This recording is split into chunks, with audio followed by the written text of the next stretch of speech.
السلام علیکم ورحمۃ اللہ وبرکاتہ۔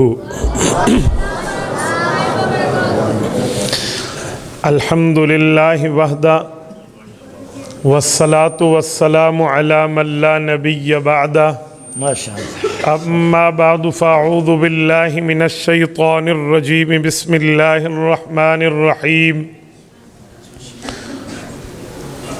اِنَّا نَحْنُ نَزَّلْنَا الذِّكْرَ وَإِنَّا لَهُ لَحَافِظُونَ۔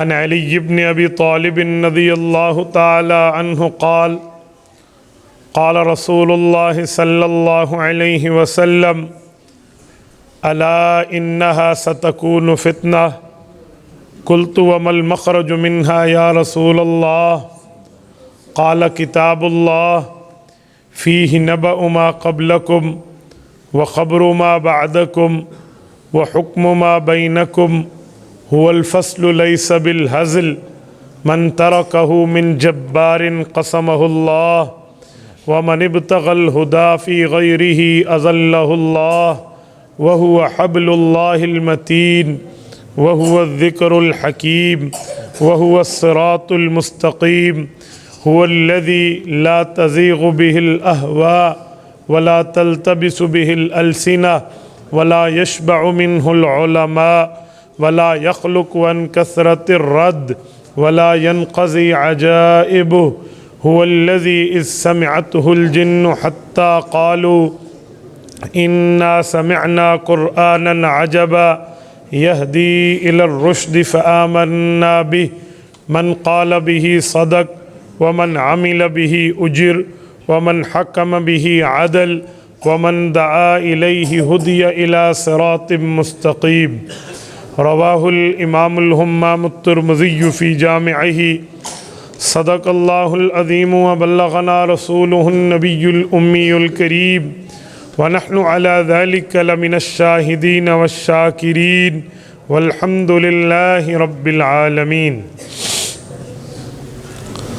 یا الہی آج تو صدیق سا ایمان دے، آنکھ دے اور اسوہ فاروق کی پہچان دے، کر مبرہ عیب سے اور عفت عثمان دے، فقر دے کرار کا اور حیدری اوسان دے۔ معزز دوستو، آج 17 جنوری 2022 بروز پیر ہے، اور یہاں میں دارالعلوم لاہور میں کینٹ کے اندر حضرت مولانا مفتی ارشاد الحق دامت برکاتہم کی دعوت پرخلوص پر ان کے اس گلشن میں موجود ہوں۔ میرے دوستو، آج جس شہر میں ہوں اسے زندہ دل لوگوں کا شہر کہا جاتا ہے، اور صرف زندہ دل نہیں بلکہ یہ شہر تو ماشاءاللہ پاکستان کا بھی ایک جیتا جاگتا دل ہے۔ میری دعا ہے رب کریم آپ پر اپنی رحمتوں کی برسات کو جاری اور ساری فرمائے۔ میں یہاں پہنچا، میں نے مولانا کی گلشن کی کارگزاری سنی اور اس گلشن کو دیکھا۔ یقین مانیے میرے پاس الفاظ تعریف کے نہیں ہیں، بس رب کریم ان کو اپنی شایان شان جزائے خیر عطا فرمائے۔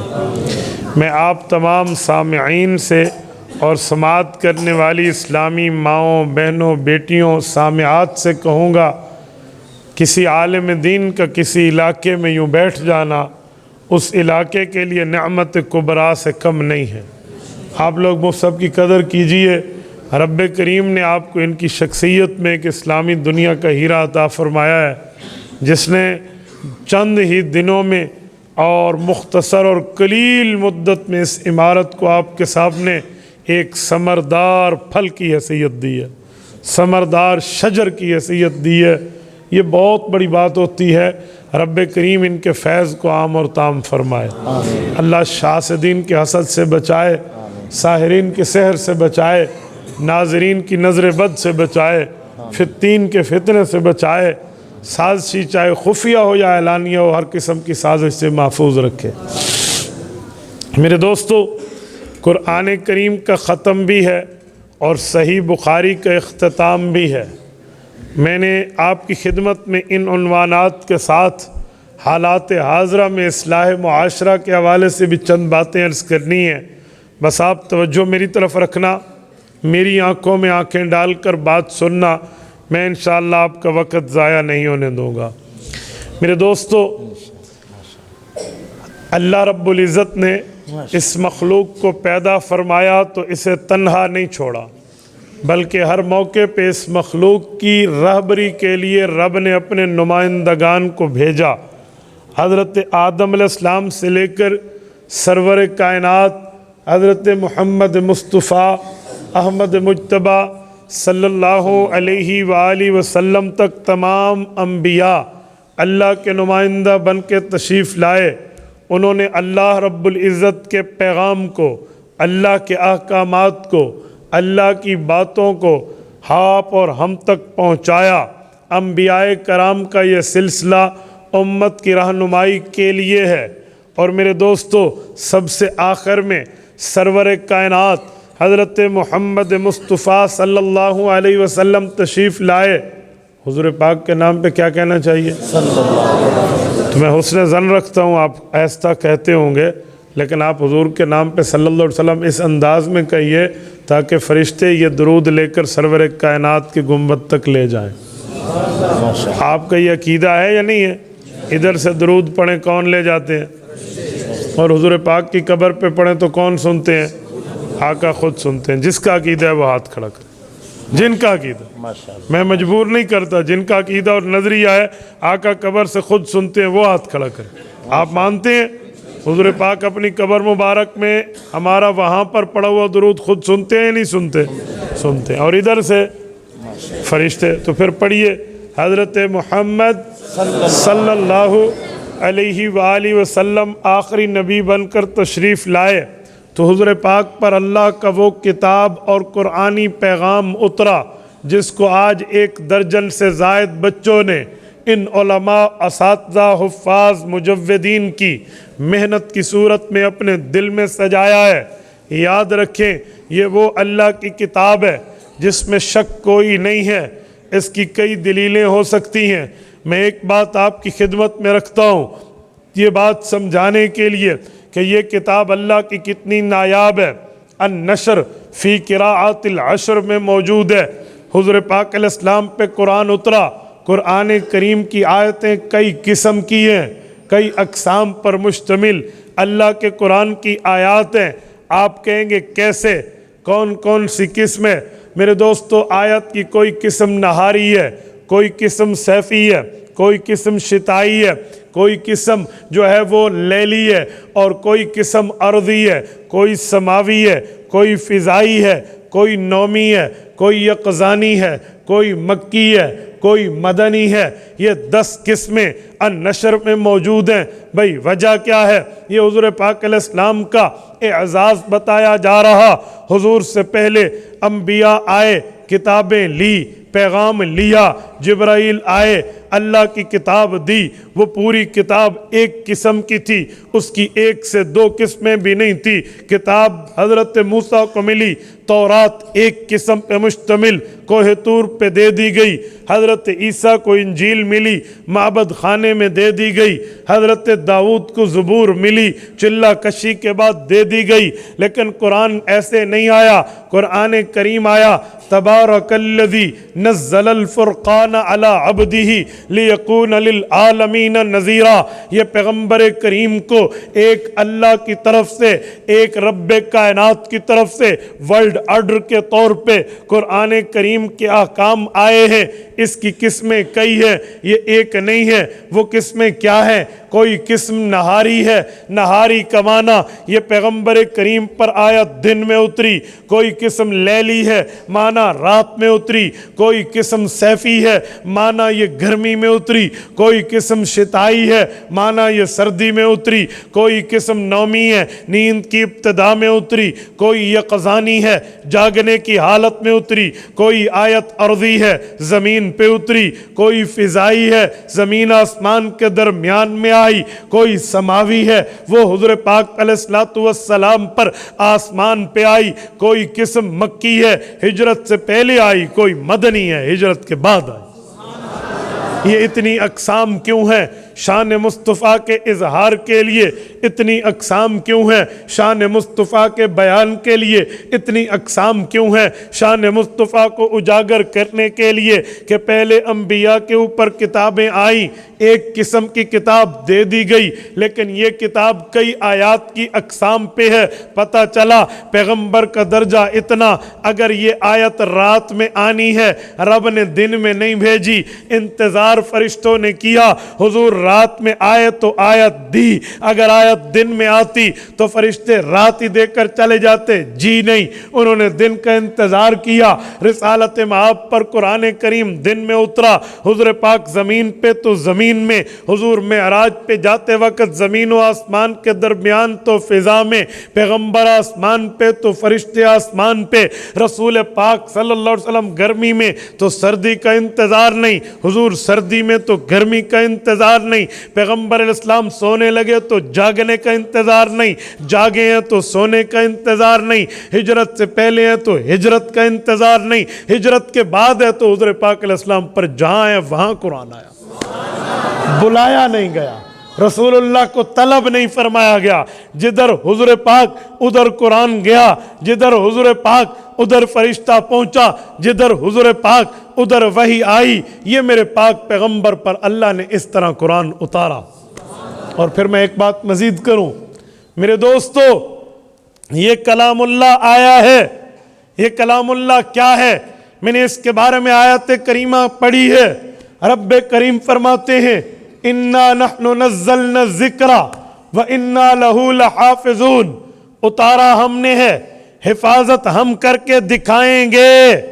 جب ہم یہ بات کہتے ہیں تو کچھ لبرل طبقے کے ذہن میں ایک خیال آتا ہے، وہ مولویوں کے گلے میں فٹ کر کے پوچھتے ہیں، بھائی ادھر کہتے ہو حفاظت اللہ نے کرنی ہے، ادھر حفظ کے مدرسے قائم کرتے ہو، حفاظ کی کلاسز بٹھاتے ہو، مجودین بٹھاتے ہو، حفظ پر رٹے لگواتے ہو، بچوں سے سردیوں میں وضو کروا کر صبح شام قرآن پڑھوا رہے ہو، بھئی حفاظت اللہ نے کرنی ہے، حفظ کی ضرورت حفاظت اللہ نے کرنی ہے، مدرسے کی ضرورت حفاظت اللہ نے کرنی ہے، محنت کی ضرورت یہ مولویوں نے ویسے بنا رکھا۔ میں نے کہتا ہوں مجھے یہ بتاؤ، حفظ کا مسئلہ تو اپنی جگہ ہم حل کر لیں گے، لیکن تمہیں روزانہ دن میں 3 وقت کھانا ملتا ہے، اس کے علاوہ فریشمنٹ کے لیے بھی آپ کچھ کھا لیتے ہیں، اس کھانے پینے کو رزق کہتے ہیں؟ کہتے جی ہاں۔ میں نے کہا رزق دینے کی ذمہ داری کس کی؟ اللہ کی۔ تو دکان کیوں کھولتا ہے، کاروبار کیوں کرتا ہے، بزنس میں شیئرنگ کیوں کرتا ہے، مارکیٹس میں کیوں جاتا ہے، جاب پہ کیوں جاتا ہے، نوکری کی فکر کیوں کرتا ہے، باقی معاملات میں تو کہتے ہیں بھائی مزدوری کرنی پڑے گی، بچوں کا پیٹ پالوں گا، مزدوری کرنی پڑے گی، بیوی بچوں کا رزق کما کے لاؤں گا۔ او خدا کے بندے محنت کیوں کرتا ہے، دکان کیوں کھولتا ہے، دکان کو تالا لگا، نوکری سے استعفیٰ دے، کاروبار کو ڈسمس کر دے، کہنا رزق کی ذمہ داری بھی اللہ نے اٹھائی ہے، اللہ دے گا۔ اب جواب میں زیرو، اب جواب میں ہوائیاں اڑی، وہ کہتے جی ہم سے نہیں ہوتا۔ ہاں رزق کی حفاظت اللہ نے کرنی ہے، رزق اللہ نے دینا ہے، لیکن محنت ہم کریں گے کیونکہ اللہ نے عقل دی ہے، محنت ہم کریں گے اللہ نے سوچ دی ہے، محنت ہم کریں گے اللہ نے فہم و فراست دی ہے، کوشش ہم کریں گے، نوکری پہ جائیں گے اللہ کا ذمہ پورا ہوگا، دکان پہ جائیں گے اللہ کا ذمہ پورا ہوگا۔ میں نے کہا بھائی طے ہو گیا، پھر اللہ نے عقل صرف تجھے نہیں دیا، عقل علماء کو بھی دیا ہے، عقل حفاظ کو بھی دیا ہے، عقل محدثین و مفسرین کو بھی دیا ہے۔ یہ علماء تم سے زائد اس مسئلے پہ سوچ رکھتے ہیں، وہ کہتے ہیں اللہ نے حفاظت کی ذمہ داری اٹھائی ہے، لیکن ہم مدرسہ بنائیں گے، ہماری اولاد پڑھے گی، ہمارا مال لگے گا، ہماری جان لگے گی، ہمارے اوقات لگیں گے، ہماری صلاحیتیں لگیں گی، ہم اللہ کی ذمہ داری میں اپنے مال کو مقدس کہیں گے، رب کی ذمہ داری میں لگ رہا اپنی جان کو پیارا کہیں گے، رب کی ذمہ داری میں استعمال ہو رہی اپنی اولاد کو طیب و طاہر کہیں گے، اللہ کی ذمہ داری اس کے ذریعے پوری ہو رہی۔ تو تیرا اعتراض نہیں بنتا بھئی تو نے ہمیں یہ بات کر کے بات چھڑا لینی ہے، یوں نہیں ہوگا، بات وہی ہوگی۔ رزق کی ذمہ داری بھی اللہ نے لی ہے، حفظ کی ذمہ داری بھی اللہ نے لی ہے، کھانے پینے کی ذمہ داری بھی اللہ نے لی ہے، حفاظت کی ذمہ داری بھی اللہ نے لی ہے۔ تو دکان کھولے گا، اللہ کی ذمہ داری پوری ہوگی، حافظ صاحب پڑھائیں گے، اللہ کی ذمہ داری پوری ہوگی۔ عظمت قرآن پہ بات تھی، میں نے کہا میں پہلے حوالے سے بات یہ کرتا ہوں، یہ کلام اللہ وہ مقدس، وہ معمر باسعادت کتاب ہے جس کو رب نے حضرت جبرائیل کے ذریعے رسول امین پر بھیجا۔ اور میرے دوستو یاد رکھنا، رسالت مآب نے اس قرآن کریم کو خود بھی پڑھا ہے، پڑھ کے امت کو پڑھایا ہے۔ حضور پاک کے دور میں حفاظ بھی تھے، حضور پاک کے دور میں قراء بھی تھے، حضور پاک کے دور میں قرآن کریم یاد کرنے والے بھی تھے۔ ان میں ایک نام حضرت زید بن ثابت رضی اللہ عنہ کا ہے، ایک نام ابی بن کعب کا ہے رضی اللہ عنہ۔ بڑے بڑے لوگوں نے پیغمبر سے قرآن حفظ کیا۔ ایک بار حضرت ابی اللہ کے رسول کے سامنے بیٹھے ہیں، حضور پاک نے فرمایا ابی قرآن کریم پڑھو، مجھے سناؤ۔ حضرت ابی تھوڑے سے ہچکچائے، عرض کرنے لگے یا رسول اللہ میں آپ پر قرآن پڑھوں، آپ کو سناؤں، حالانکہ آپ پہ اللہ نے قرآن اتارا۔ فرمایا ہاں ہاں ابی، جس اللہ نے اتارا وہ اللہ فرماتے ہیں، ابی قرآن تمہیں سنائے۔ کہ یا رسول اللہ اللہ سمانی، رب نے میرا نام لیا۔ فرمایا نام اللہ سماک، ہاں اللہ نے تیرا نام لیا۔ تو کلام اللہ تو ایسا ہے، ہاں ہاں کلام اللہ وہ چیز ہے، بہت زبردست معاملہ ہے۔ حضور پاک علیہ السلام نے فرمایا وَلَا يَنْقَضِي عَجَائِبُهُ وَلَا يَخْلُقُ عَنْ كَثْرَةِ الرَّدِّ۔ فرمایا قرآن کریم جتنی بار پڑھو گے مزہ تبدیل نہیں ہوگا، جتنی بار پڑھو گے کبھی بور نہیں ہوگے، جتنی بار پڑھو گے کبھی پریشانی نہیں ہوگی۔ اور علماء اس کی تشریحات کرتے جائیں گے، اس کی وضاحتیں کرتے جائیں گے، اس کی ایکسپلینیشن کرتے جائیں گے، اس کی تفسیر سناتے جائیں گے، اس سمندر کی گہرائی میں اتر کے موتی نکال کے علمی دنیا میں تمہاری گود میں رکھتے جائیں گے۔ وَلَا يَنْقَضِي عَجَائِبُهُ، قیامت آ جائے گی، قرآن کریم کے علوم ختم نہیں ہوں گے۔ یہ وہ قرآن ہے۔ تو میرے دوستو آج 1 درجن سے زائد بچوں نے اس قرآن کریم کو اپنے سینے میں رکھا ہے۔ مبارک باد کے مستحق ہیں وہ سینے جن میں یہ قرآن کریم ہے، مبارکباد کے مستحق ہیں ان کے پیرنٹس اور ان کے والدین جنہوں نے ان بچوں کے لیے دن رات ایک کر کے حافظ قرآن کے حوالے کیا ہے، اور مبارکباد کے مستحق ہیں وہ زبانیں جنہوں نے انہیں قرآن یاد کروایا ہے۔ اور اگلی بات بھی کرتا ہوں، میں کوئی چندہ نہیں مانگ رہا، ڈونیشن کی اپیل نہیں کر رہا، لیکن تیرے ضمیر پہ جھنجھوڑتے ہوئے دستک ضرور دے رہا ہوں، مبارکباد کے مستحق ہیں وہ مالدار جن کا مال اللہ کی ذمہ داری کے پورا ہونے میں لگا ہے۔ یقین مانیے حیران ہو جاتی ہے دنیا، پیسہ دنیا پہ لگا کر لوگ کیا سے کیا نہیں کرتے، اور یہ پیسہ ختم ہو جائے گا، جو مال اللہ کے لیے لگے وہ پیسہ بچ جائے گا۔ آپ کہیں گے بچ جائے گا، وہ تو لگ جائے گا۔ جی جی، اما عائشہ صدیقہ رضی اللہ عنہ ام المؤمنین صدیقہ بنت صدیق کو اللہ کے رسول نے اللہ کے راستے میں خرچ کرنے کا ایک سبق دیا۔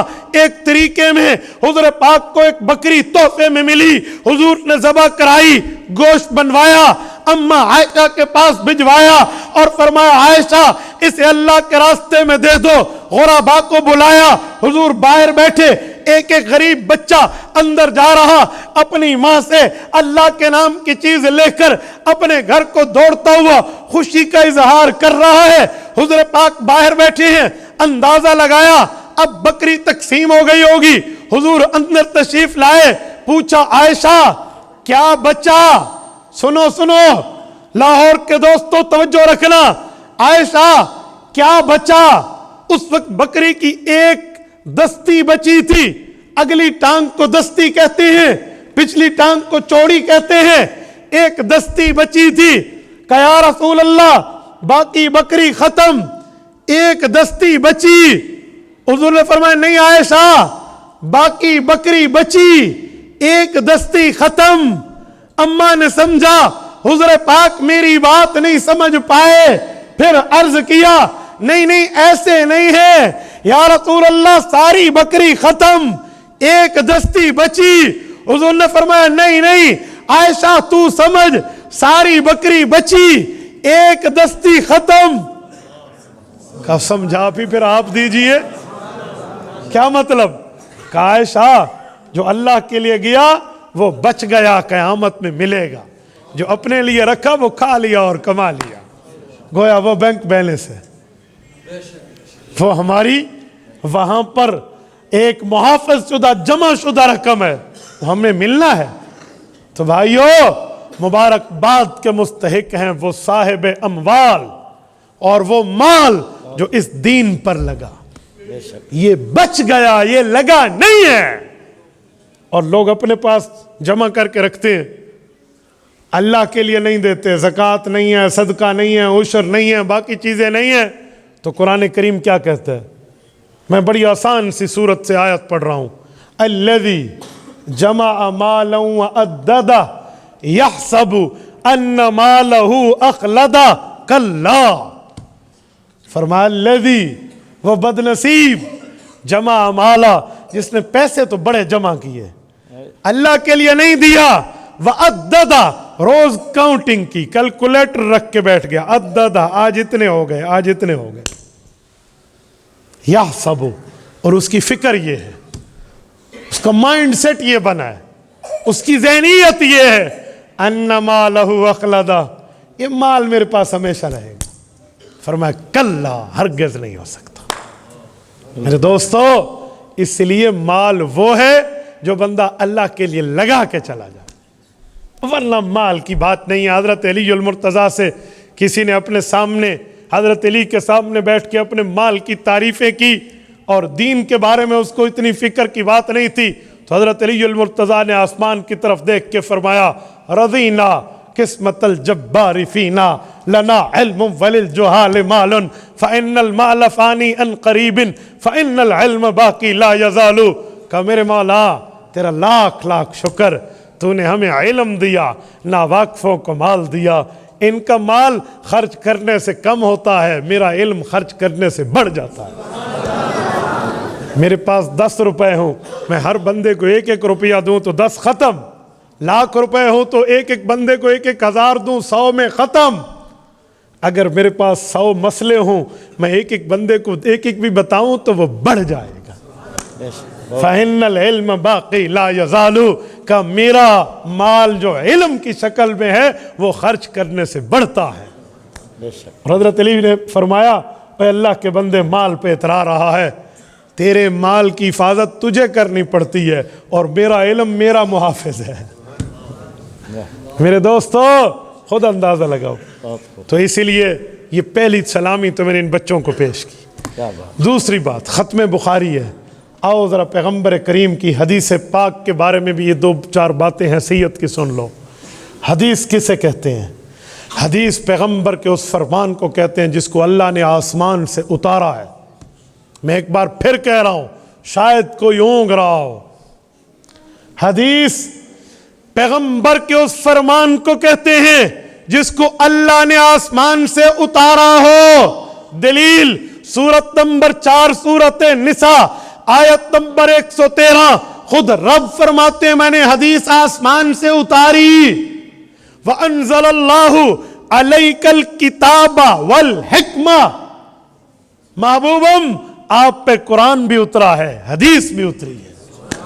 انزل اللہ علیک الکتاب والحکمہ، حکمت سے مراد حدیث، وعلمک ما لم تکن تعلم، قرآن اور حدیث اتار کے ہم نے حضور کو ان علوم سے روشناس کرایا ہے جو پہلے حضور پاک اس سے جانتے نہیں تھے، پھر اترا اور سب کچھ حضور پاک تک رب نے دے دیا۔ وَكَانَ فَضْلُ اللَّهِ عَلَيْكَ عَظِيمًا، قرآن اور حدیث آپ پہ اترنا اللہ کا بہت بڑا کرم ہے۔ سنو، قرآن اور حدیث جس پر آئے بہت بڑا اللہ کا کرم ہے۔ حضور کا وارث عالم دین ہے، عالم ربانی کے پاس اللہ کا قرآن بھی ہے، عالم ربانی کے پاس پیغمبر کا فرمان بھی ہے، اسی لیے علماء پر اللہ کا بہت بڑا فضل ہے۔ اور میرے دوستو، پیغمبر کی حدیث آسمان سے آئی، پیغمبر پر قرآن آسمان سے آیا، فرق ایک ہے، لفظ اللہ کے مطلب بھی اللہ کا قرآن، لفظ رسول اللہ کے مطلب مراد اللہ کی حدیث، وہ حدیث یہ قرآن، بس تقریباً سیم ہے۔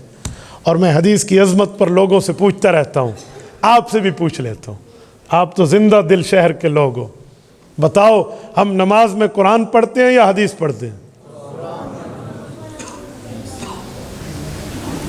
سوچ کے جواب دینا، ہم نماز میں قرآن پڑھتے ہیں یا حدیث؟ حدیث۔ ہم نماز شروع حدیث سے کرتے ہیں۔ یہ سبحانک اللہم کس پارے میں ہے؟ تو پھر آپ نے کیوں کہا ہم قرآن پڑھتے ہیں؟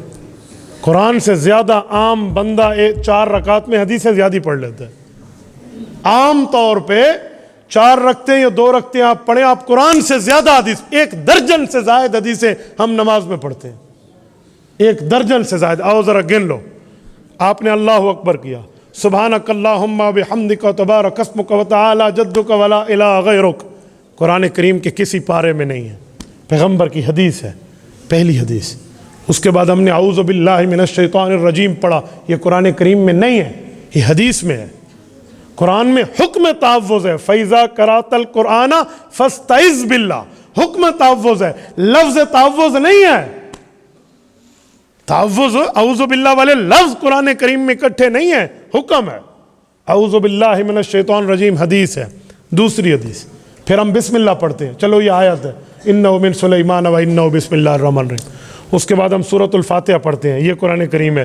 پھر آمین کہتے ہیں، جب آمین کہتے ہیں، یہ آمین پورے قرآن میں نہیں ہے، آمین حدیث ہے۔ میرے پاک پیغمبر نے فرمایا، صحیح مسلم میں حدیث پاک موجود ہے، فرمایا وَإِذَا قَالَ غَيْرِ الْمَغْضُوبِ عَلَيْهِمْ وَلَا الضَّالِّينَ فَقُولُوا آمین، ادھر واحد ادھر جمع کا صیغہ۔ وَإِذَا قَالَ، جب اکیلا امام نماز میں سورۃ فاتحہ پڑھ لے، فَقُولُوا آمین، پھر تم سب نے آمین کہنی ہے۔ اس حدیث سے تو یہ بھی ثابت ہوتا ہے کہ جماعت میں اکیلا امام فاتحہ پڑھے گا، مقتدیوں نے نہیں پڑھنا، تبھی وَإِذَا قَالَ فرمایا، اور مقتدیوں کے لیے فَقُولُوا فرمایا، ورنہ سب نے پڑھنی ہوتی تو فرماتے وَإِذَا قُلْتُمْ، جب تم سب پڑھو، یوں نہیں ہے۔ تو آمین یہ حدیث ہے۔ تیسری حدیث، اللہ اکبر کر کے سبحان ربی العظیم، چوتھی حدیث، سمع اللہ لمن حمدہ، پانچویں حدیث، ربنا لک الحمد، چھٹی حدیث، 2 سجدوں کی تسبیح، ساتویں حدیث، 2 سجدوں کے درمیان رب اغفر لی ورحمنی، آٹھویں حدیث، التحیات للہ والصلوات والطیبات، مکمل التحیات، 9ویں حدیث۔ یہ درود ابراہیمی میں 2 درود پڑھتے ہیں، اللہم صلی علی اللہم بارک، یہ 9ویں اور 10ویں حدیث۔ اس کے بعد اللہم انی ظلمت نفسی پڑھیں تو حدیث، ربی جلنی پڑھیں تو آیت، 10 یہ ہو گئے۔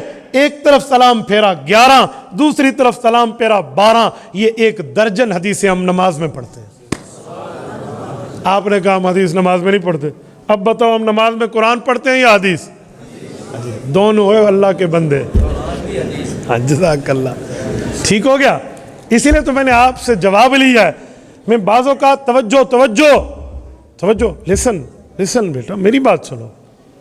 میں اسی لیے آپ سے جواب مانگ رہا تھا کہ تاکہ آپ کے کچھ پلے پڑے کہ مولوی صاحب نے کہا کیا ہے، ورنہ میں ابھی کچھ 8 گھنٹے کا سفر کر کے آ رہا ہوں، گھنٹہ ڈیڑھ بیان کیا، 8 گھنٹے پھر میں نے سفر کرنا ہے، تو آپ نے اتنا تو کہنا ہے جی مولوی صاحب آئے تھے، لوگوں نے پھول پہنائے، مفتی صاحب نے اس پر پھول برسوائے، واہ واہ بڑی ہوئی، اسٹیج سیکرٹری صاحب نے بڑی اچھی دعوت دی، مولوی صاحب نے آکھیا کیے، یہ تو سانو یاد کوئی نہیں، اے تو یاد کوئی نہیں، گلاں بڑے اچھے کیتے ہیں، یہ یاد نہیں رہا تو پھر فائدہ۔ اسٹیج سیکرٹری صاحب دعوت دے رہے تھے، اللہ ان کو جزائے خیر عطا فرمائے، مجھے حیرانگی ہو رہی تھی، سارے کام مجھ میں ہیں، یہ ان کا حسن ظن ہے، ایسی کوئی بات نہیں ہے۔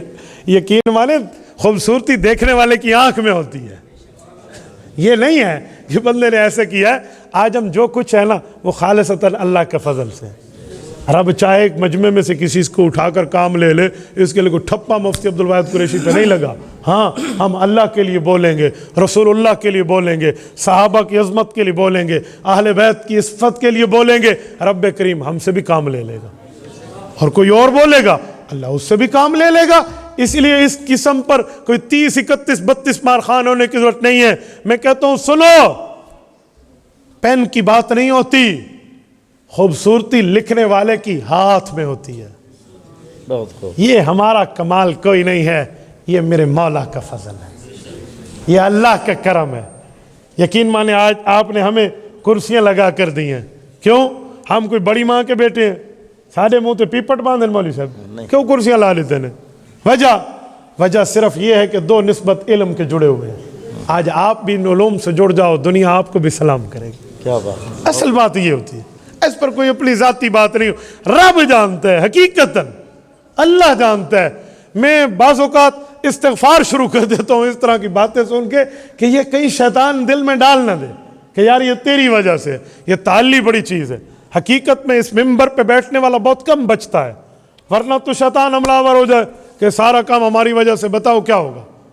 محبوب سبحانی ذل رحمانی شیخ عبد القادر جیلانی رحمہ اللہ بیٹھے تھے، شیطان آیا اور شیطان نے ایک کونے سے آواز دی، عبد القادر میرے بندے، اللہ والی آواز نکال کے، تیرے اوپر نمازیں معاف، روزے معاف، عبادتیں معاف، ہم نے تیری عبادتوں کو قبول کر لیا، بس اب پڑھنے کی ضرورت نہیں ہے۔ حضرت شیخ عبد القادر جیلانی کچھ لمحہ رکے، توقف کیا، سوچا کہ یار یہ اللہ مجھے کیسے فرما سکتے ہیں؟ حضور کی باتیں اللہ کو سب سے زیادہ پسند تھی، حضور کو تو نماز پڑھنے سے منع نہیں کیا، مجھے کیوں کہ؟ تو نے اوپر دیکھ کے کہا دفع ہو جا شیطان مردود، تو میرے اوپر حملہ کر رہا تھا، میں تجھے پہچان گیا ہوں۔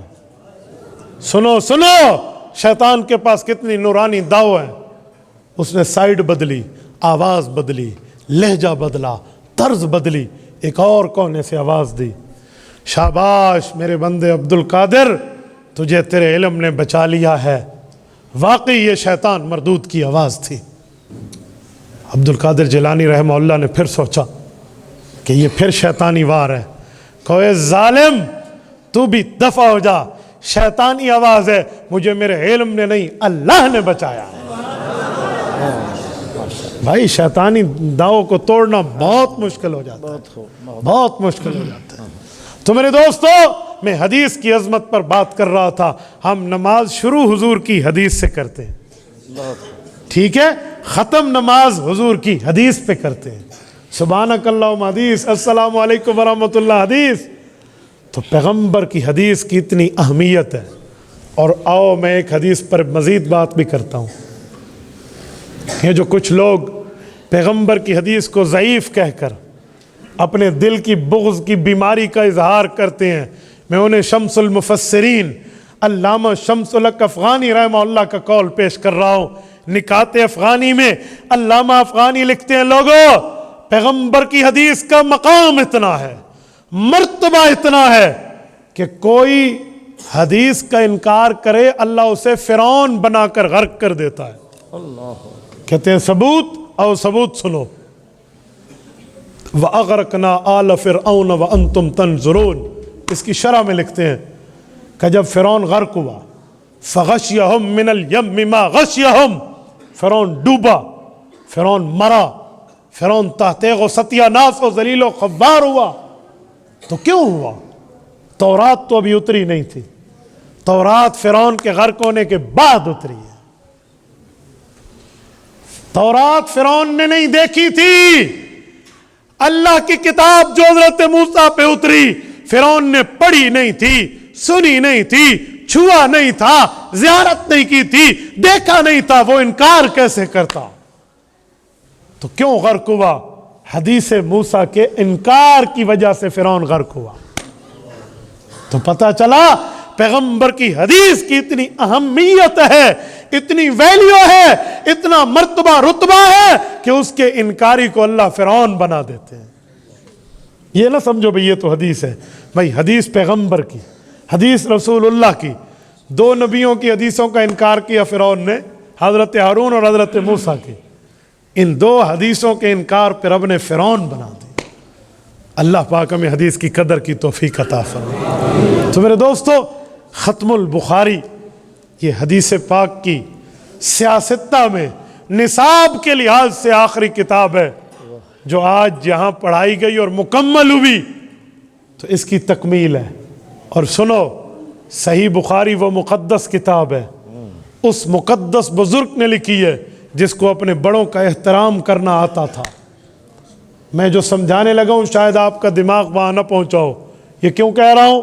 کچھ لوگوں میں پتہ نہیں خواہ کی شرارت پائی جاتی ہے، دو علم کی تہمتیں ان پہ لگ جائیں تو آگے باتیں شروع کرتے ہیں، اجی تم تو امام ابو حنیفہ کی بات کرتے ہو، امام بخاری تو امام حنیفہ کے خلاف بات کرتے ہیں۔ ایک ظالم نے مجھے بھی کہا، امام بخاری نے امام ابو حنیفہ کا پوری بخاری میں نام نہیں لیا، تم تو دونوں کی تعریف کرتے ہو، ایک کو کرو ایک کو چھوڑو، یا بخاری مانو یا ابو حنیفہ مانو، دونوں کو مانو گے تو امام بخاری نے امام حنیفہ کا پوری بخاری میں نام نہیں لیا۔ میں نے کہا بس علم کا ایزی لوڈ پورا ہو گیا، آؤ ذرا ہم سے بھی سنو۔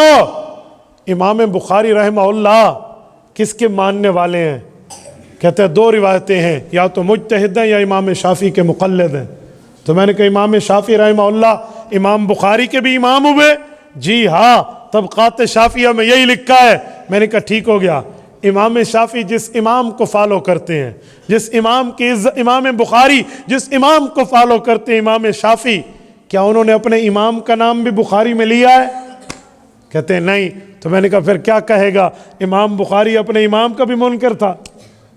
کہتے نہیں، اس نے اپنے دور کے بزرگوں کی باتیں لکھی ہیں۔ تو میں نے کہا امام حنیفہ بھی پہلے دور کا، اس نے اپنے دور کی باتیں لکھی ہیں۔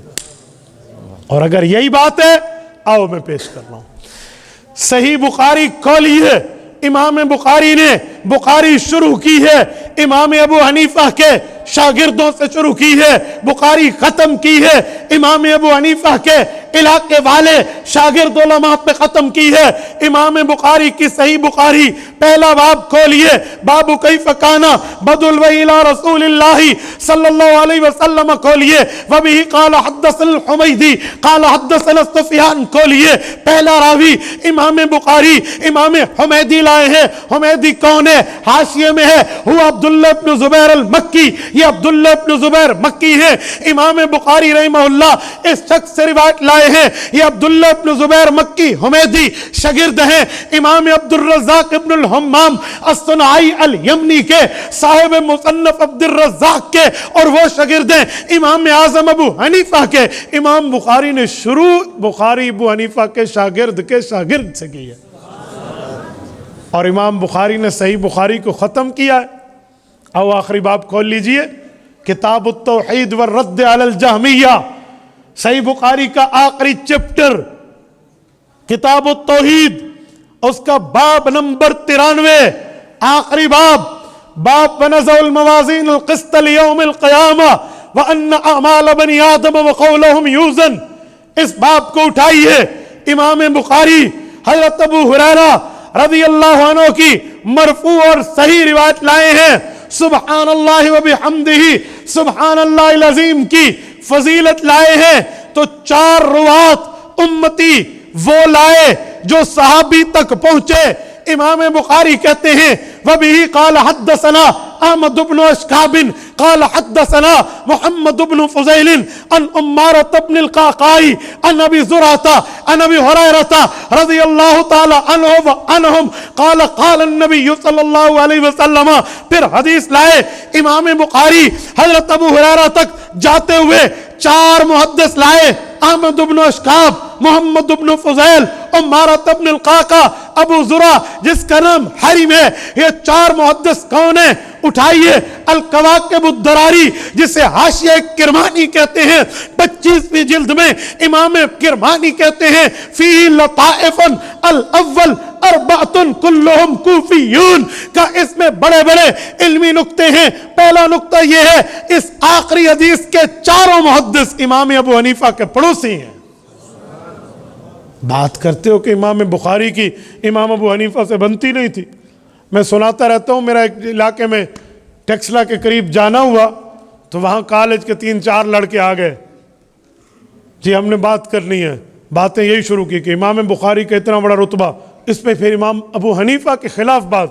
میں نے کہا بھائی ہم امام بخاری کے رتبے کی اللہ راس والعین قائل ہیں، ہم قائل نہ ہوتے ہم پڑھا رہے ہوتے بخاری، ہم تو قائل ہیں، لیکن جو تم باتیں کر رہے ہو نا کہ امام ابو حنیفہ ایسا نہیں تھا۔ تو مجھے اندازہ ہوا کہ ان لڑکوں کو پتہ شتہ کچھ نہیں ہے، کوئی پتہ وتہ کوئی نہیں، آئے لگے ہوئے انہیں۔ میں نے پوچھا اچھا یہ بتاؤ امام بخاری اور امام حنیفہ میں پہلے پیدا کون ہوا تھا، بعد میں پیدا کون ہوا تھا؟ اب کوئی اتنا پتہ نہیں، الچٹو من الڈگر، ختم، علوم زیرو۔ میں نے کہا بھائی خیر ہے، آؤ میں آپ کو بتاؤں۔ کہتے بتائیں۔ میں نے کہا امام بخاری پیدا ہوئے 194 ہجری میں، اور امام ابو حنیفہ رحمہ اللہ فوت ہوئے 150 ہجری میں۔ جب امام ابو حنیفہ کی وفات کو آدھی صدی گزر رہی تھی اس وقت امام بخاری پیدا ہوا ہے۔ اچھا، میں نے کہا جی ہاں، امام ابو حنیفہ کی وفات کے 50 سال بعد، قریباً 44-45 سال بعد جا کے امام بخاری پیدا ہوتے ہیں۔ اب بتا بڑا محدث کون ہے؟ اچھا ہاں بس مولوی صاحب میں کچھ سمجھ، پھر ان کی ٹون بدل گئی، جسے کہتے ہیں نا اب سافٹ ویئر اپ ڈیٹ ہو گیا، اب معاملہ کچھ اور۔ تو بھائیو ہم پیغمبر کی حدیث کے بھی قائل ہیں، حدیث کے مصنفین کے بھی قائل ہیں، لیکن شاگرد صحابہ امام ابو حنیفہ کے بھی قائل ہیں۔ امام بخاری کا رتبہ بہت بڑا ہے، لیکن امام اعظم ہے، وہ سب سے بڑے ہیں۔ تو ہم پیغمبر کی حدیث کے بھی قائل ہیں، اور حدیث کو ہم نماز میں پڑھتے ہیں، ہم شروع نماز کو حدیث سے کرتے ہیں۔ ذہن میں آ گیا نا؟ دوسری چیز تھی، اور اسی حدیث کے حوالے سے ایک بات کروں، پھر اس چیپٹر کے بعد میں آگے چلتا ہوں۔ پیغمبر کریم صلی اللہ علیہ وسلم کی حدیث اتنا بڑا رتبہ ہے کہ حضور پاک نے فرمایا تھا کہ منکرین حدیث کھاتے پیتے گھرانے سے تعلق رکھیں گے، برگر فیملی سے ریلیٹڈ ہوں گے، اور وہ حدیث کا انکار کریں گے۔ کیسے؟ سنن ابن ماجہ میں حدیث پاک موجود ہے۔ امام ابن ماجہ القزوینی رحمہ اللہ حدیث لائے ہیں، حضرت ابو ہریرہ فرماتے ہیں اللہ کے رسول نے فرمایا یأتی علی الناس زمان، لوگوں پر ایک وقت آئے گا، ایک شخص بیٹھا ہوگا متکئن علی اریکتی، یوں اپنے تکیے پر ٹیک لگا کر بیٹھے گا، یأتیہ الامر مما امرت بہ او نہیت عنہ، اس کو لوگ حدیث سنائیں گے جس کا میں نے حکم کیا ہوگا یا منع کیا ہوگا، فیقول، وہ کہے گا لا ادری ما وجدنا فی کتاب اللہ اتبعنا، قرآن میں ہے تو بتا دو، حدیثیں ہم نہیں مانتے۔ یہ قیامت کی نشانی ہے۔ اللہ پاک ایسے لوگوں سے ہمیں محفوظ فرمائے۔ ہم قرآن بھی مانتے ہیں، پیغمبر کا فرمان بھی مانتے ہیں، اور ہم قرآن کریم کی تشریح حضور پاک کی حدیث سے کرتے ہیں، اپنے پیٹ سے نہیں کرتے۔ کیوں؟ اللہ کا قرآن کہتا ہے وَأَنزَلْنَا إِلَيْكَ الذِّكْرَ لِتُبَيِّنَ لِلنَّاسِ مَا نُزِّلَ إِلَيْهِمْ، محبوبم قرآن آپ پہ اترا، اس کی تشریح بھی آپ نے کرنی ہے۔ تو ہم رسول اللہ صلی اللہ علیہ وسلم کے اوپر اترنے والے قرآن کے بھی قائل ہیں، اور حضور پاک کی حدیث کے بھی قائل ہیں۔ مبارکباد کے مستحق ہیں یہ لوگ جنہوں نے قرآن کریم بچوں کو پڑھایا اور حدیث پاک پڑھا کر ان کو عالم اور حافظ بنایا ہے۔ اللہ تعالیٰ ان کے پڑھانے میں برکات عطا فرمائے۔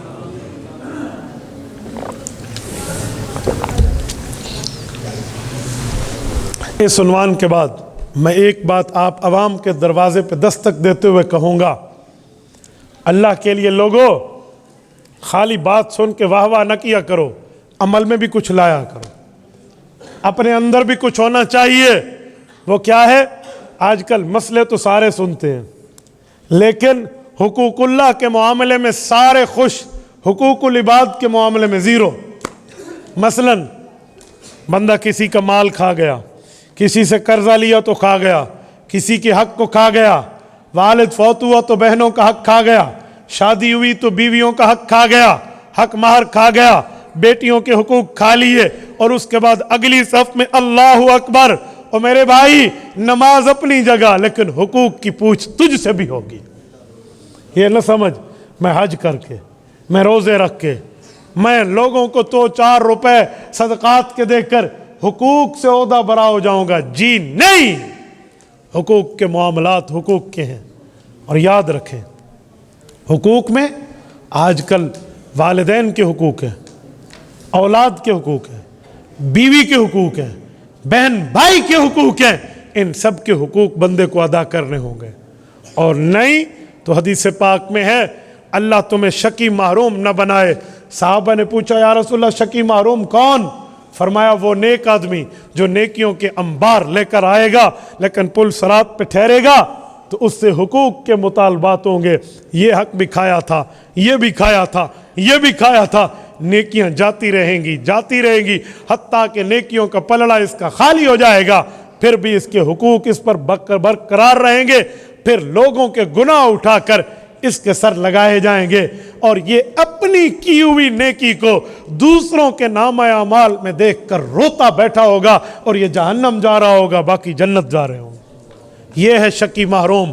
فرمایا کل قیامت کے دن وہ بندہ خون کے آنسو روئے گا جو اپنی کی ہوئی نیکی دوسرے کے نامہ اعمال میں دیکھے گا۔ یہ حقوق میں منہا ہو گئی وہاں سے۔ تو میرے دوستو، حق بڑی چیز ہے۔ بڑا بھائی ضرور ہے، لیکن والدین کے بعد یہ بھی بڑا بھائی بنے اور اپنے بھائیوں کو بھی حق دے، اپنی بہنوں کو بھی حق دے۔ لوگ حق کھا جاتے ہیں۔ میرے پاس ایک بندہ آیا، اس نے کہا ہم 3 بھائی ہیں، مولوی صاحب یہ میرا بڑا بھائی، یہ میرا آخری بھائی، میں درمیانی بھائی ہوں، ہم تینوں کے والد صاحب فوت ہو گئے، ہمیں جائیداد کا فتویٰ بنا کے دو۔ جج نے کہا ہے مفتی سے فتویٰ لے کر آؤ، جائیداد تمہارے نام پہ الاٹ کر دوں گا۔ نام پتہ بھی لے کر آئے۔ جب میں فتویٰ لکھنے سے پہلے کچھ باتیں پوچھتا ہوں تو ان میں ایک بات یہ بھی ہے کہ آپ کی کوئی بہن بھی ہے یا آپ صرف بھائی ہیں؟ تو انہوں نے کہا جی ہماری بہنیں ہیں، لیکن ان کے حق ابو دے گیا تھا۔ یہ جو اگلی بات اس نے کی نا تو میں نے اس پہ ڈانٹ لگا، میں نے کہا 1 منٹ، اس کا ثبوت دو کہ ابو نے حق دیا ہے، کوئی ثبوت؟ حالانکہ زندگی میں باپ جتنا دے وہ میراث نہیں بنتی۔ کروڑ روپے بھی دے نا اور اس کی میراث 50,000 ہو تو کروڑ روپے دینے سے 50,000 کا معاملہ ختم نہیں ہوتا، یہ پھر بھی دیں گے، کیونکہ میراث تو موت کے بعد ہے۔ قرآن کہتے ہیں من بعد وصیۃ یوصی بہا او دین، لیکن اس کا کوئی نہیں پتا۔ میں نے کہا اس کی مثال، مولوی صاحب بس چھوڑیں نا، ہمیں پتہ ہے نا، ہم بھائی کہہ رہے ہیں بس آپ لکھ دیں۔ میں نے پین نیچے رکھا، میں نے کہا میں تمہارا سرونٹ ہوں، مجھے ملازم سمجھ رکھا ہے، جاؤ کسی اور سے لکھواؤ، یا میرے سامنے ثبوت پیش کرو کہ بہنوں کے حق مل گئے۔ بہن کو لے آؤ، وہ پردہ میں مجھے کہہ دے، پردے میں بیٹھے کہہ دے مولوی صاحب ہم نے اپنے حق لے لیے، ہم نہیں دیتی، میں لکھ دوں گا تمہارے نام پہ۔ ورنہ کل قیامت میں مفتی عبدالواحد قریشی کی گردن نہیں ہے، جہنم کی پل بنے گی۔ میری گردن میں پاور نہیں ہے کہ میں بطور سریا اور بطور کنکریٹ کی اپنی گردن جہنم کی پل بنواؤں اور تم پاؤں رکھ کے اوپر سے گزر جاؤ، یہ میرے لیے نہیں ہے۔ مرتے کیا نہ کرتے۔ اب مولوی جب ایک بات پہ ڈٹ جائے نا تو پھر آخر لے کر آ گئے۔ ان کی بھی 3 بہنیں تھیں، بہنوں کو لے کر آئے، ان کے بہنیں بیٹھی، میں نے پوچھا میری بہن اللہ آپ کو خوش رکھے، آپ اسی شخص کی بیٹی ہیں جس کا یہ نام ہے، فوت ہوئی؟ جی ہاں۔ میں نے کہا آپ کو جائیداد میں حصہ مل چکا ہے؟ انہوں نے کہا جی کوئی نہیں۔ آپ نے لینا ہے؟ ہاں جی لینا ہے۔ اب تو بھائیوں کے چہرے اتر گئے۔ بھائی مجھے کہتے ہیں مفتی صاحب ان کو ہمارے بہنوئیوں نے سکھایا ہے، وہ جو ہمارے بہنوئی ہیں نا وہ ان کو سکھاتے رہتے ہیں اپنا حصہ لو۔ یہ بیچاری لیتی نہیں تھی لیکن یہ حصہ لینا چاہ رہی ہیں۔ میں نے کہا آپ کے بہنوئی کا تو پھر آپ پر بڑا احسان ہے کہ تمہیں جہنم کے عذاب سے بچا رہا ہے، اسی لیے اپنی بیویوں کو سمجھا رہا ہے۔ اب تو ان کے الٹے پاؤں چلے گئے۔ یار ایک بات میں تمہیں کرتا ہوں، بھائی شہباز بیٹھے ہیں، ان کو میں کہوں بھائی نماز تو پڑھ لو، نماز کا ٹائم رہتا ہے، انہوں نے کہا جی استاد جی شکریہ جزاک اللہ، نماز پڑھ لی۔ تو میں نے اس پر احسان کیا، اس کے ساتھ بھلائی کی یا اس کے ساتھ برائی کی ہے؟ تو بھائی اگر بہنوئی بیوی کو کہہ رہا ہے کہ اپنا حصہ لے لے، تم کھا رہے ہو، اس نے تیرے ساتھ اچھائی کی ہے کہ تم جہنم نہ جاؤ۔ تصویر کا دوسرا رخ بھی تو ہوتا ہے نا، پھر تیسرا چوتھا رخ بھی ہوتا ہے، ابھی دوسرا رخ بتا رہا ہوں۔ تو اب تو معاملہ ڈماڈول ہوا نا۔ تو وہ کہنے لگا مفتی صاحب ایک بات ہم کہیں؟ میں نے کہا جی کہو۔ کہتے ان کی شادی پہ ابو نے 3 لاکھ کا جہیز ان کو دیا تھا۔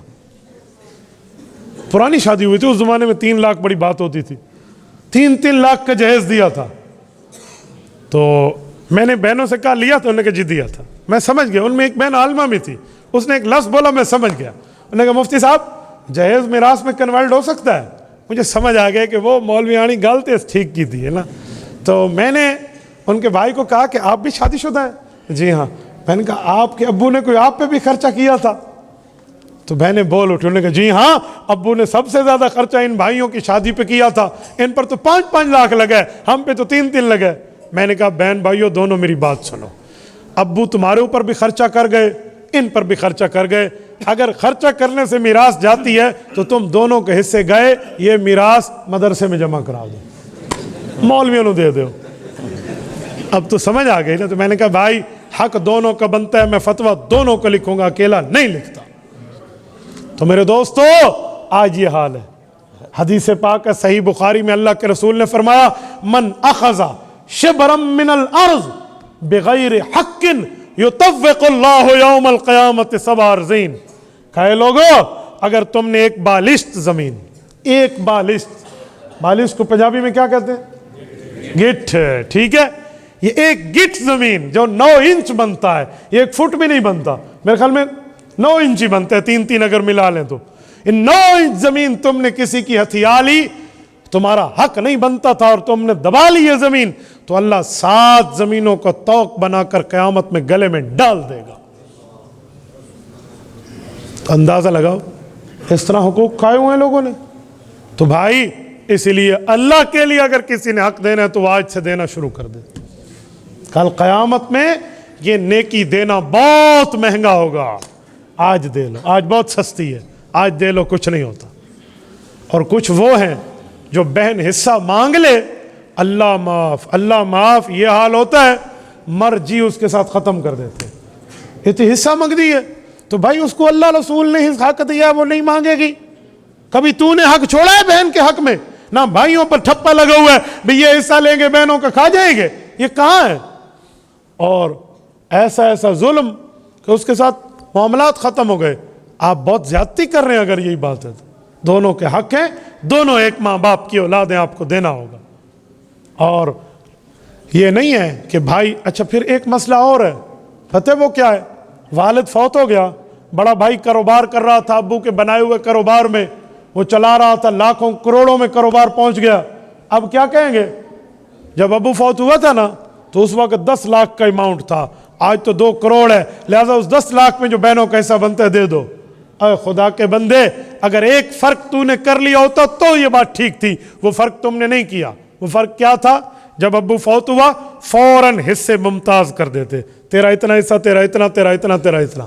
اس کے باوجود اس کے بعد اگر کوئی اپنا حصہ تمہارے ساتھ کاروبار میں رکھتا تو تمہارا پارٹنر ہوتا، نہ رکھتا تو لے لیتا۔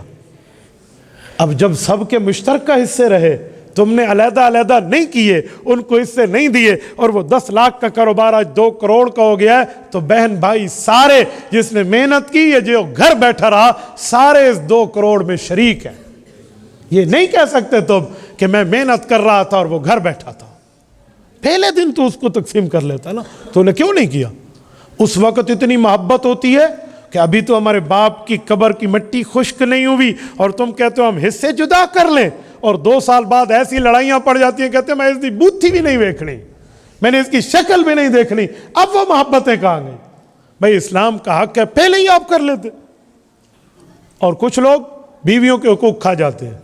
ایک شخص کے گھر میں بیٹھا تھا، بیٹھک میں بات چل رہی تھی، مسئلے کی بات آئی تو میں نے آیت پڑھ کے سنا دی کہ بھائی جو حق مار ہے نا، جو نہ دے اور بندہ فوت ہو جائے تو موت کے بعد وراثت بعد میں تقسیم ہوگی، پہلے حق مار ادا ہوگا۔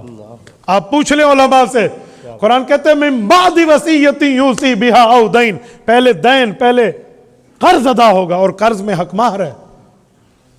تو مجھے ایک شخص کہنے لگا کہ مولوی صاحب واقعی سچی دینا پڑتا ہے حق مہر؟ لاہور کے دوستو آپ ہنسو گے، ہمارے تو واقعی دینا پڑے۔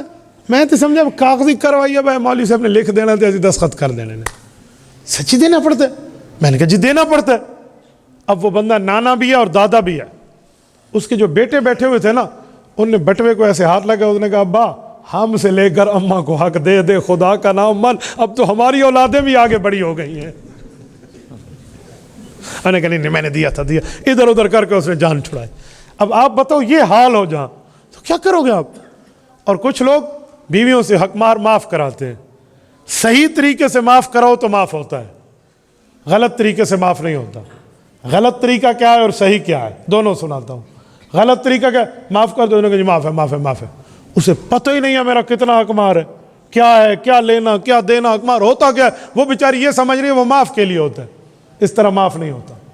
جو صحیح طریقہ ہے معاف کرانے کا وہ یہ ہے، مثلاً حق مہر میں 2 موبائل آپ نے لکھ کے دے دیے پیسوں سمیت، آپ گئے بیگم کے ہینڈ اوور کے 2 موبائل، کہا یہ اللہ رسول کی طرف سے تیرا حق مہر ہے، یہ اللہ نے بھی تجھے دیا، رسول اللہ کی طرف سے بھی تجھے ملا، اس کے سیاہ سفید کی تو ذمہ دار ہے، تو اٹھا، کھا، رکھ، پھینک دے، کالے چور کو دے دے، ہم تم سے نہیں پوچھ سکتے، یہ تیرا حق ہے۔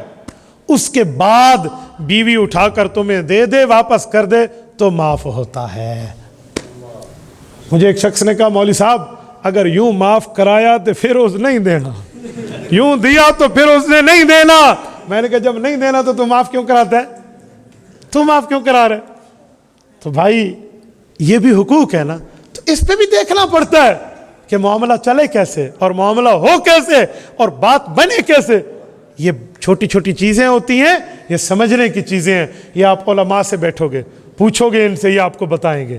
اور اگر آپ چاہتے ہو آپ کو گھر کی دہلیز پر مسئلے پتہ چلیں تو پھر اپنی بچیوں اور اپنے بچوں کو اس مدرسے میں بھیجو، یہ عالم فاضل بنا کر تمہیں دیں گے، تمہیں گھر میں بیٹھے ہوئے فری آف کاسٹ مسئلے پتہ چلیں گے۔ آج گھر کا ڈاکٹر بناتے ہیں لوگ، گھر کا انجینئر بناتے ہیں، اور گھر کا عالم کیوں نہیں بنا لیتے؟ گھر کا عالم بھی بنا لے۔ کسی کو کہیں نا بچے کو مولوی بنا لے تو کیا کہتے ہیں؟ مولوی بنے گا کھائے گا کہاں سے، مولوی بنے گا کھائے گا کہاں سے۔ اور اگر میں ایک بات یہاں یوں کر کے پوچھوں کہ سب سے زیادہ کون کھاتے ہیں، تو سب نے کہا مولوی۔ تو جب سب سے زیادہ مولوی کھاتے ہیں تو بچوں کو مولوی بنا لو۔ ہم صاف دی گل نہیں بزرگوں، بھئی سب سے زیادہ مولوی کھاتے ہیں تو مولوی بنا لے، پھر تو ہماری بات بنتی ہے، پھر تو میں کہہ سکتا ہوں۔ اور یاد رکھے میں نے جو دیکھا ہے نا، مولوی زیادہ کھانے سے مرتا ہے، کم کھانے سے نہیں مرتا۔ شوگر لگ گئی ہے زیادہ کھا کھا کے مولوی سے فوت ہو گئے، ہاں بھوک نہیں مویا مولوی، ٹھیک ہے۔ اللہ نے علماء کو مقام دیا۔ لوگوں سے پوچھو نا کتنی تنخواہ ہے، جی 2 لاکھ۔ کتنے بچے ہیں؟ بچے 2 ہی اچھے، ٹھیک ہے بھائی۔ مولوی صاحب سے پوچھو کتنی تنخواہ ہے، وہ کہے گا 6000۔ کتنے بچے ہیں؟ الحمدللہ 10 بچے ہیں، ماشاءاللہ۔ ہاں مولوی صاحب کتنا خوش ہو کر بات کرے گا۔ تو اللہ نے ان کو مقام دیا ہے بھائی، اور لوگ مولویوں سے آگے بڑھتے ہیں۔ میں کہتا رہتا ہوں مولوی کے پیچھے چلو، آگے نہ بڑھو۔ نماز میں امام آگے ہوتا ہے، وہ مولوی صاحب ہوتا ہے، پیچھے مقتدی ہوتے ہیں، وہ امام صاحب ہوتے ہیں۔ امام آگے، مولوی آگے اور دنیا پیچھے، سارے صف والے زندہ سلامت ہیں۔ اور جو مقتدی مولوی سے آگے بڑھ جائے، چارپائی پہ سویا ہوا ہو، وہ مر جاتا ہے۔ تو اس لیے مولوی تو اگے نہیں ودنا، مولوی سے آگے گئے تو گئے، تو آپ مولوی کے پیچھے چلیں، کریں گے نا انشاءاللہ۔ اللہ آپ کو خوش و خرم رکھے، اللہ آپ کو صراط مستقیم پہ رکھے۔ میں نے 3 عنوان آپ کی خدمت میں رکھے تھے، عظمت قرآن کے حوالے سے بھی، عظمت حدیث کے حوالے سے بھی، اور اصلاح معاشرہ اور حقوق کے حوالے سے بھی۔ امید ہے آپ میری بات سمجھیں گے، اس پہ عمل بھی کریں گے اور ناراض نہیں ہوں گے۔ ہاں اگر ہو بھی گئے تو آپ ڈبل ناشتہ کر لینا، اس میں میرا کیا لینا دینا، ٹھیک ہے۔ تو میں تو کھلی کھلی آپ کو بات کر کے جا رہا ہوں۔ اقول قولی ھذا واستغفر اللہ وآخر دعوانا ان الحمد للہ رب العالمین۔